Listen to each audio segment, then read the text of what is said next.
Maka jangan lepaskan diri Anda dengan rasa kemanusiaan terhadap siapapun. Ya memang membosankan karena Anda sendiri tidak mau melaksanakan. Maka di situ ada hawa, rasa, dan cinta itu untuk memperdulikan dasar kita.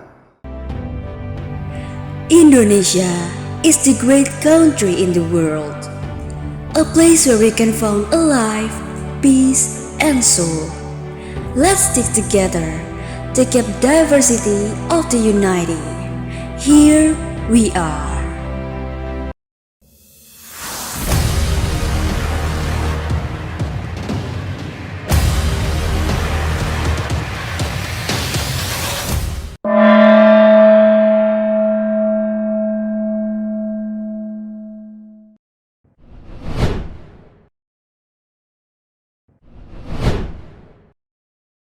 Barangkali ada yang bertanya, silakan.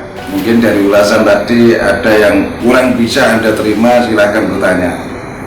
Saya ingin bertanya terkait pemaparan tentang ideologi negara dan definisi Pancasila. Kalau bangsa Indonesia belum bisa mengimplementasikan ideologi negara, apakah bisa dijelaskan definisi implementasi ideologi negara yang sesungguhnya, misalkan di kehidupan sehari-hari?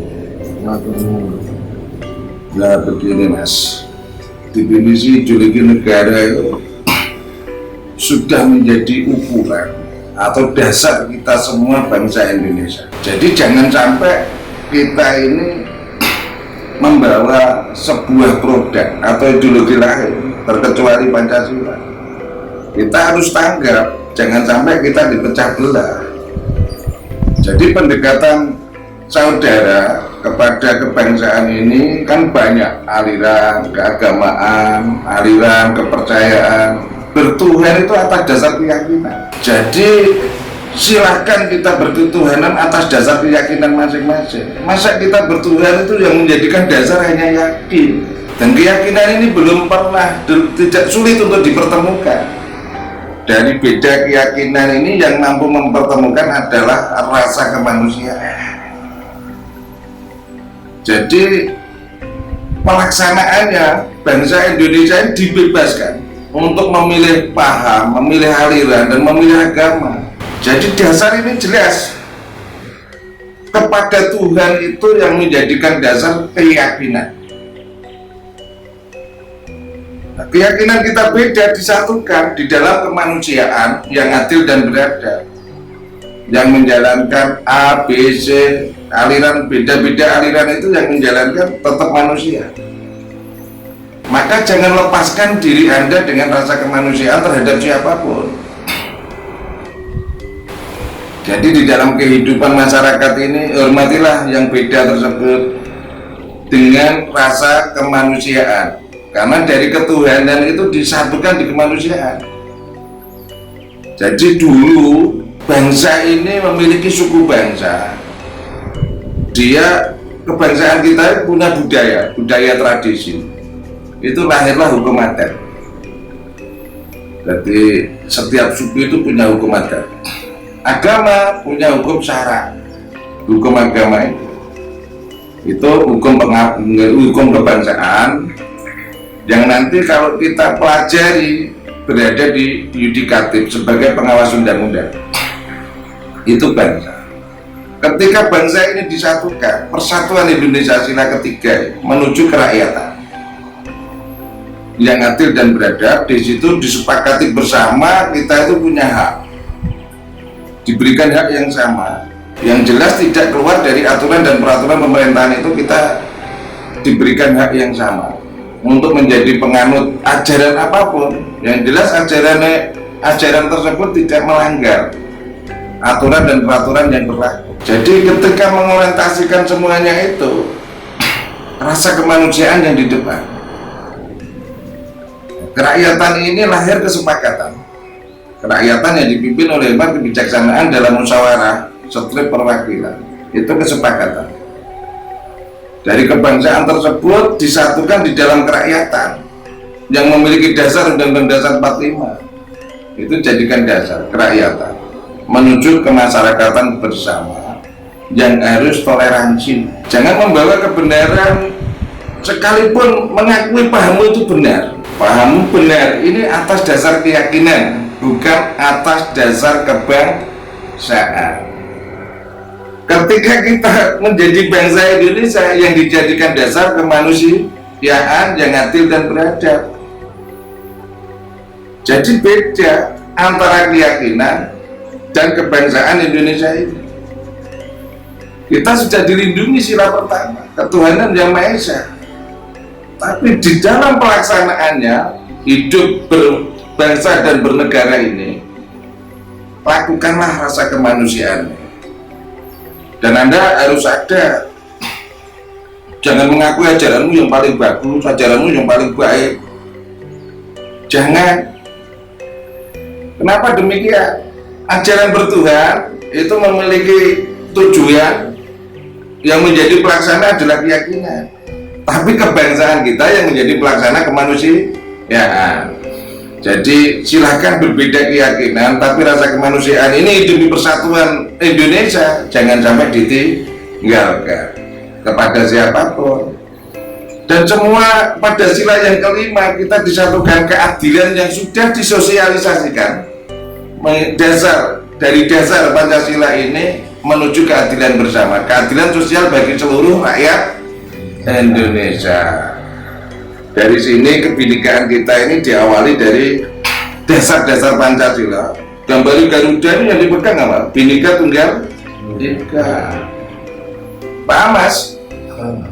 Mungkin ketika jawaban saya kurang memuaskan, mohon maaf. Kami semua juga masih taraf belajar. Boleh siapa yang tanya lagi? Jadi dulu kalau nggak salah pernah ada penataran P4 waktu zaman Pak Harto Orde Baru. Padahal kesan yang saya dapatkan adalah justru membosankan. Apakah di era sekarang ini masih layak untuk diterapkan? Tadi ada penjelasan panjenengan tentang keterkaitan hawa, rasa, dan cinta untuk memahami dan menghayati Pancasila. Nah, di sini usulan Ki Bento dalam kegiatannya itu seperti apa? Ya tetap kita punya P4, pedoman penghayatan pengamalan Pancasila. Jadi saat itu juga sangat tepat sasaran. Hanya yang kita sayangkan hanya bisa dipahami, hanya bisa dimengerti, tapi belum ada pelaksanaan di lapangan. Apa artinya ketika kita paham dan mengerti itu sebelum ada pelaksanaan? Ya memang membosankan karena Anda sendiri tidak mau melaksanakan. Nah sekarang kita ini dituntut untuk melaksanakan dengan segenap kemampuan kita. Pedoman ini perlu dihayati seperti yang sudah saya sampaikan tadi, penghayatan Pancasila, pedoman penghayatan. Pengamalannya seperti apa yang ditanyakan Mas siapa tadi? Mas Dading ya? Mas Dading itu pengamalan, pedoman penghayatan pengamalan Pancasila. Kenapa Pancasila harus diamalkan? Apakah ini amalan? Tidak, ini dasar. Mungkin banyak pengetahuan kita ini hari ini, kesempatan kita di negeri Indonesia ini sangat luar biasa, berebut peluang, berebut keuntungan. Akan tetapi ketika dasar ini tidak dipedulikan, apa yang terjadi? Maka di situ ada hawa, rasa, dan cinta. Itu untuk memperdulikan dasar kita. Inilah kehidupan. Dari keragaman sekian banyak manusia di dunia, bukan hanya di negara Indonesia, perjalanan kehidupannya itu memiliki dasar yang kuat, bisa dikatakan dasar atau ketentuan, memiliki ketentuan yang kuat. Sandaran kehidupan sudah ditentukan di dalam hawa, rasa, dan cinta. Hawa seperti saya sebutkan di atas tadi, itu kepentingan penentu. Jadi semuanya menjadi arti karena hawa tersebut. Semua akan kehilangan arti ya karena hawa tersebut. Maka berikan hak yang sama Karena Tuhan itu sendiri memberikan kita hak juga sama. Masa si pengemis itu hidupnya tanpa Hawa untuk pelaksanaan kehidupan, yang bento-bento itu tanpa Hawa. Semua sandarannya adalah hak Hawa. Tolong jangan merasa sakti. Orang yang sakti tersebut ketika ditinggalkan hawanya melungker, sama dengan yang tidak sakti. Orang yang kaya raya sukses itu sama juga, nggak ada artinya. Maka artikan rasa kemanusiaan ini berdasarkan hawa, rasa, dan cinta. Cintailah dirimu lebih awal. Bagaimana kita mencintai diri? Di luar sana kita masih disuruh untuk mencari kebaikan, mencari kebenaran. Kalau baik kamu cari itu rumah orang, rumahmu jelek mencari rumah baik, rumahnya orang enggak kira-kira. Nah, rasa kemanusiaan kita dibangun mulai dari hari ini. Carilah kesalahanmu, perbaiki kesalahanmu. Ketika kesalahan ini kita perbaiki, baik ini akan kita temukan.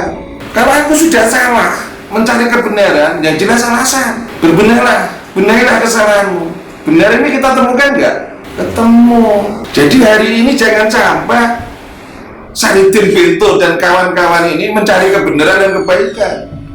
Jalannya kebaikan dan kebenaran. Pertanggungjawabkan dirimu pada kebenaran tersebut.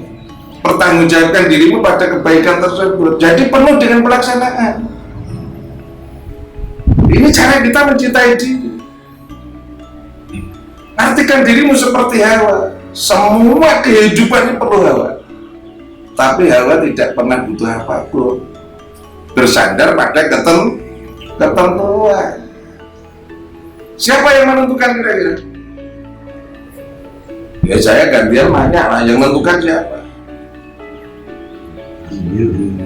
Pedot, ya. Saya pedotin yang saya takut. Di sini kita jelas yang menentukan adalah hubungan dan pertemuan. Ini air ada hubungan dengan matahari. Pertemuan ini melahirkan Hawa. Kita hidup di dunia ini juga terhubung, juga bertemu dengan keragaman ini. Cinta ini tuntutan. Sebelum ada Pancasila tuh, sebelum saya paham, masih masa kecilku dididik sama ibuku. Ngambel. Oh, karakter cabai ini beda dengan karakter tomat. Karakter tomat ini beda sama karakter terasi. Karakter terasi ini juga beda dengan karakter garam. Tapi ibuku memperjuangkan harus bertemu dan menyatu. Wah, luar biasa. Satu rumah itu rasanya sama. Kita menghadapi beberapa karakter, beberapa perbedaan. Berjuanglah untuk mempertemukan dan mempersatukan. Karena sandaran ketentuan adalah kesepakatan, pertemuan, dan hubungan. Nah, kita bertemu, berbangsa dan bernegara ini memiliki hubungan sebagai dasar kita ideologi negara Pancasila. Cukup Pak, penting sekali IP 4 tadi. Cuma jangan hanya dipahami, dimengerti, cuma harus juga dilakukan menjadi pelaksana yang baik. Oke? Oke. Satu lagi. Iya. Tadi juga disebutkan di dalam pembukaan Undang-Undang Dasar 45 itu ada disebutkan bahwa membangun manusia seutuhnya. Itu selalu menyebutkan tentang manusia Indonesia. Ini Kemanusiaan yang adil dan beradab. Iya. Ini sebetulnya apa bedanya orang dengan manusia? Orang Indonesia itu kapan kita, bila mana kita sebut sebagai orang Indonesia dan bila mana disebut sebagai manusia Indonesia. Mohon dijelaskan kira-kira apa hubungan atau perbedaan Boleh. penyebutan orang dan manusia. Iya, cukup pertanyaan. Iya. Jadi orang ini bentuk fisik mesti beda. Ada yang besar, ada yang kecil, itu orang. Juga bentuk kemampuan, itu orang. keadaan, situasi, kondisi itu orang. Nah, orang ini terkesan perjuangannya di dalam harga diri, kehormatan, itu orang. Tapi manusia akan memperjuangkan adil, arti dari keadilan itu kemanusiaan. Jadi orang itu sekalipun bento ya wong bento, manusia gendeng apa wong bento. Ketika kita pakai bahasa Jawa, orang mati apa manusia mati? Orang itu berarti sosok fisik. Rasa kemanusiaan ini yang dipertanggungjawabkan dunia akhirat. Ini rasa kemanusiaan. Ini banyak pedoman simbah kita atau tokoh-tokoh kita yang memahami tentang ketuhanan. Itu ada kematian. Di akhirat sana katanya ada neraka dan surga. Katanya kalau neraka itu ada siksa, terasa sakit katanya, ada siksa sakit. Iya. Ya. Itu yang terasa sakit itu orangnya apa manusianya kira-kira? Rasanya apa orangnya? Orangnya sudah dikubur kok. Yang merasakan nikmatnya surga sudah tanpa jasad. Ini rasanya apa? Orangnya? Paham? Rasa kemanusiaan. Berarti manusia ini memiliki tanggung jawab dunia akhirat. Maka harus berperilaku luhur, berperilaku untuk mencapai arti. Jadi rasa kemanusiaan harus mau mengakui apa yang harus kita akui, sama-sama makhluk ciptaan. Harus mau menjalani apa yang dijalani, rasa kemanusiaan yang selalu berarti adil. Merasakan ngrumangsani basa Jawa ini, nganggono sadar, menyadari bahwa semua di dalam kehidupan kita adalah persoalan. Hari ini soal anak sekolah, ada yang punya soal hutang, ada yang punya soal sakit. Ini persoalan. Kita selalu mencari jawaban. Ternyata ketika kita mencari jawaban itu hanya dijawab dengan cinta. Cintailah mereka. Kita tetap akan berusaha ketika kita cinta. Jawabannya apa? Hanya berusaha. Setelah berusaha ini kita berjuang. Kita upayakan dengan penuh perjuangan. Dari perjuangan kita yang sakit tadi kok nggak sembuh, apa katanya? Tuhan sudah menghendaki. Kita merasa sadar dan berkehendak pada Tuhan. Sadar nggak kita kira-kira kita ini karena kehendak Tuhan? Belum ya? Belum mas sudah. Ketika kita mau menyadari orang baik mesti didoakan. Ini orang baik malah dibenci. Kamu itu kalau dibahas orang dirasani wong elek, mestinya wongnya betul ngekno. Coba mereka itu masih punya dosa, punya kesalahan, punya masalah. Ini tidak dihiraukan, bahkan membicarakan kesalahanmu. Itu orang baik gak kira-kira? Mengkotoran sendiri gak dirayakan, mikir kotoran orang lain, orang baik itu. Nah, seperti itu perlu didoakan.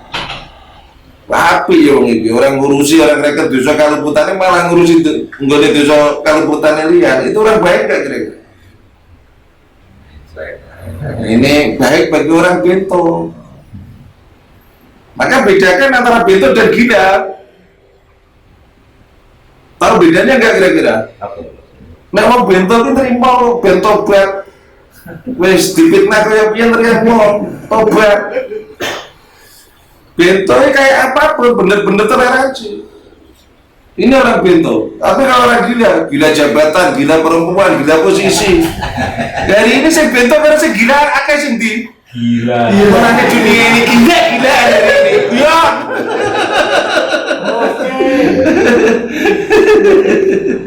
Cukup? Ini Pak. Silakan. Saya mau bertanya dikit tentu. Iya. Pertanyaan saya ini terkait dengan lagu-lagu wajib nasional. Iya. Ternyata saya baru tahu Bro, ada makna dan harapan dari lagu wajib tersebut yang diciptakan dari pendalam kita.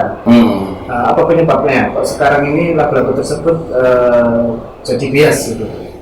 Jadi terkesan hanya dilupakan oleh orang. Terima kasih. Ya, ini sekarang kita awali dari diri kita sendiri. Dulu saya juga lupa kalau itu penting. Berarti bangsa ini sudah melupakan kepentingan yang sangat penting di dalam negeri ini. Maka penting sekali kita sekarang memohon kepada Bapak Menteri Pendidikan Nasional untuk menjadikan lagu wajib ini kurikulum, agar supaya dikenal oleh bangsa kita atau generasi kita mendatang. Bisa dihayati mulai dari Indonesia Raya sampai terima kasihku. Itu ada filosofi kalimat dan hakikat yang sangat menuntun manusia untuk berjiwa besar, menuntun bangsa Indonesia untuk memiliki jiwa besar, jiwa kebangsaan. Dilupakan ini karena budaya-budaya, dan bangsa Indonesia belum menganggap itu penting. Mulanya kewedine bangsa Indonesia itu malah melahirkan itu semua itu darah juangnya luar biasa. Aliran darah dikorbankan demi kemerdekaan itu melahirkan pesan amanah melalui lagu wajib dilupakan. Gimana sebenarnya bangsa Indonesia itu walah karena pejuangnya dewe. Mulai hari ini mari kita ingat kembali. Oke? Jangan sampai kamu tidak punya kenangan kepada darah juang mereka.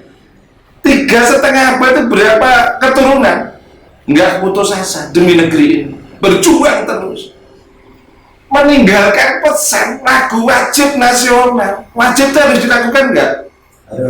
Harus. Tapi kadang-kadang pejabatnya dia rapal ngetreso ngomong aslinya mulanya awal dia nggak judul bentong dan pada tobat awal dia saya kira mas rumah suatu tobat. Mari kita benar-benar toleransi, semuanya punya hak. Nah aku jadi pejabat jisen lagu wajib nasional, wajib bayar pajak kan bayar pajak pakai helm. Lagu wajib nasional lo gak apa, izin saja deh. Ya moga-moga orang izin negara izin belajar. Sudah bisa dipahami mas? Maka dari itu kita jangan malu-maluin. Oleh bentuknya udah gila. Oke? Cukup sekian, terima kasih. Lain waktu dicambung.